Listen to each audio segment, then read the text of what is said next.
ವೀಕ್ಷಕರೇ, ನಾನು ಇವತ್ತು ಪಾಲಕ್ ಸೊಪ್ಪಿನಿಂದ ಪಾಲಕ್ ಚಪಾತಿನ ಹೇಗೆ ಮಾಡೋದಂತ ಹೇಳ್ಕೊಡ್ತಾ ಇದ್ದೇನೆ. ಇದು ಆರೋಗ್ಯದಿಂದ ತುಂಬ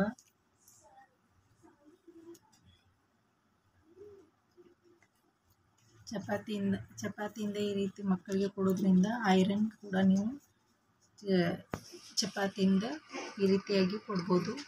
ಹೇಗೆ ಸಾಫ್ಟಾಗಿ ಬಂದಿದೆ ಅಂತ ನೋಡ್ತಾ ಇರ್ಬೋದು.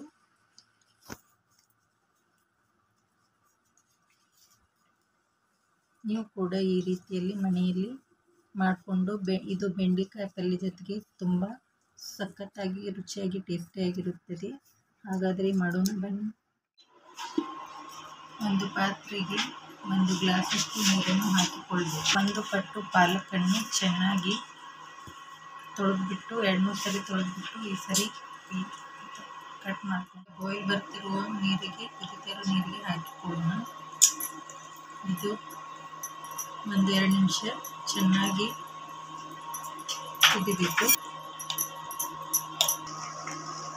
ಈ ರೀತಿ ಚೆನ್ನಾಗಿ ಕುದಿಬೇಕು. ಪಾಲಕ್ನ ಹಾಕಿಕೊಳ್ಬೇಕು. ಅದಕ್ಕೆ 1 ಹಸಿಮೆಣಸಿನ್ಕಾಯಿನ ಹಾಕ್ಕೊಂಡು ಚೆನ್ನಾಗಿ ಪೇಸ್ಟ್ ಮಾಡ್ಕೊಳ್ಬೇಕು. ಈ ರೀತಿ ಚೆನ್ನಾಗಿ ಪೇಸ್ಟ್ ಮಾಡ್ಕೊಳ್ಬೇಕು. ಪಾತ್ರೆನ ತೆಗೆದುಕೊಂಡು ನಾನು 1 ಬಟ್ಲಷ್ಟು ಗೋಧಿ ಹಿಟ್ಟನ್ನು ತೆಗೆದುಕೊಂಡಿದ್ದೀನಿ. ಸ್ವಲ್ಪ ಉಪ್ಪನ್ನು ಹಾಕಿಕೊಳ್ತಾ ರುಬ್ಬಿಕೊಂಡಂಥ ಪಾಲಕ್ ಪೇಸ್ಟನ್ನು ಹಾಕಿಕೊಳ್ತಾ ಇದ್ದೀನಿ. ಹಾಕಿಕೊಂಡು ಈ ಪೇಸ್ಟನ್ನು ಎಲ್ಲ ಹಿಟ್ಟಿನೊಳಗೆ ಮಿಕ್ಸ್ ಆಗೋಗಿ ಚೆನ್ನಾಗಿ ಮಿಕ್ಸ್ ಮಾಡ್ಕೋಬೇಕು. ಈಗ ಸ್ವಲ್ಪ ನೀರು ಹಾಕ್ತಾ ಚಪಾತಿ ಹಿಟ್ಟಿನ ಅದಕ್ಕೆ ಚೆನ್ನಾಗಿ ಕಲಿಸ್ಕೊಳ್ಬೇಕು. ಚೆನ್ನಾಗಿ ಮಿಕ್ಸ್ ಮಾಡ್ಕೋಬೇಕು. ಅದಕ್ಕೆ 1 ಸ್ಪೂನಷ್ಟು ಎಣ್ಣೆಯನ್ನು ಹಾಕಿಕೊಂಡು ಚೆನ್ನಾಗಿ ನಾದ್ಕೊಳ್ಬೇಕು. ಯಾರು ನನ್ನ ಚಾನೆಲ್ಗೆ ಸಬ್ಸ್ಕ್ರೈಬ್ ಆಗಿಲ್ಲ, ನಿಮ್ಮ ಫ್ಯಾಮಿಲಿ ಫ್ರೆಂಡ್ಸ್ಗೆ ನನ್ನ ಚಾನೆಲ್ ಸಬ್ಸ್ಕ್ರೈಬ್ ಮಾಡಿ, ಶೇರ್ ಮಾಡಿ, ಪಕ್ಕದಲ್ಲಿರುವ ಬೆಲ್ ಐಕಾನ್ ಒತ್ತಿ ಮುಂಬರುವ ವಿಡಿಯೋಗಳನ್ನು ಮುಂಚೆ ಕೂಡ ನೀವು ನೋಡ್ಕೋಬಹುದು. ಚೆನ್ನಾಗಿ ನಾದ್ಕೊಳ್ಬೇಕು. ಈಗ ಈ ರೀತಿ ಹಿಟ್ಟನ್ನು ಈಗ ಚೆನ್ನಾಗಿ ನಾದಿದೆ. ಈಗ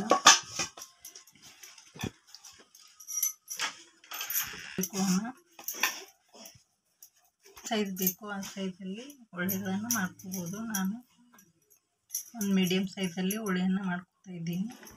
ಈಗ ಸ್ವಲ್ಪ ಹಿಟ್ಟನ್ನು ಚಪಾತಿ ಹಿಟ್ಟನ್ನು ಹಾಕಿಕೊಂಡು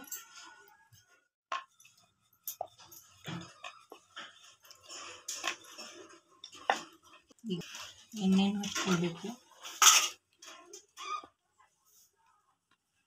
ಈಗ ಇನ್ನೊಂದು ಬದಿಗೆ ಮಡಚ್ಕೊಂಡು ಎಣ್ಣೆಯನ್ನು ಹಚ್ಕೊಂಡು ಹಿಟ್ಟಿನಲ್ಲಿ ಅದ್ಬಿಟ್ಟು ಚೆನ್ನಾಗಿ ಲಟ್ಟಿಸ್ಕೊಳ್ಬೇಕು.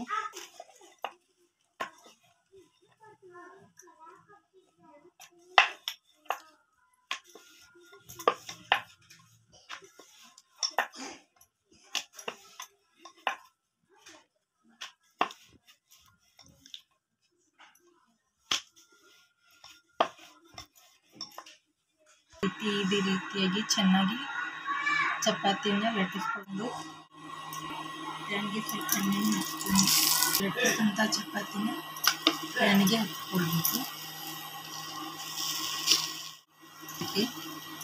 ಸುತ್ತಲೂ ಎಣ್ಣೆ ಅಥವಾ ತುಪ್ಪನ್ನು ಹಾಕಿಕೊಳ್ಬೇಕು. ನಾನು ಇಲ್ಲಿ ಎಣ್ಣೆಯನ್ನು ಹಾಕ್ಕೊಳ್ತಾ ಇದ್ದೀನಿ. ಇನ್ನೊಂದು ಬದಿಗೆ ತಿರುಗಿಸ್ಕೊಳ್ತೀನಿ.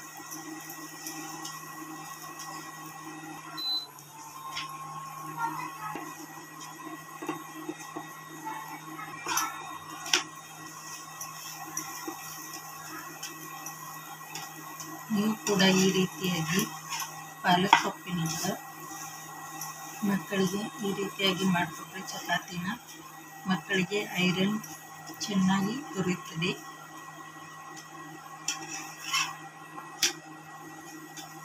ಈಗ ಇದಾಗಿದೆ.